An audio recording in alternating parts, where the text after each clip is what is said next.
করে ওনার ওয়াইফের টিকিট করে তারপরে ওনাকে দিয়েছে। এরকম লোক ছিলেন। উনি আমার শিক্ষক ছিলেন। আবার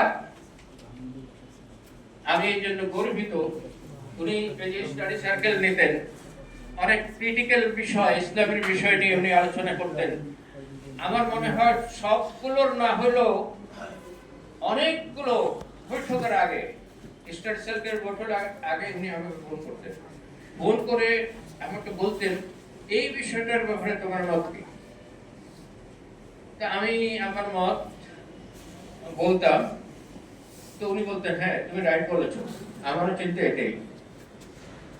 এরকম মানে ইসলামের ব্যাপারে উনি একবার যথাযথভাবে স্টাডি করে কথা বলতেন এবং শিক্ষাদান করতেন। তো আজকে আলোচনা হয়েছে, এখন বেশি কথা বলার সুযোগ নেই। আমি চিন্তা করছি এরা দুইজন, আরো 2-4 জন থাকতে পারেন, আমি আরো জানি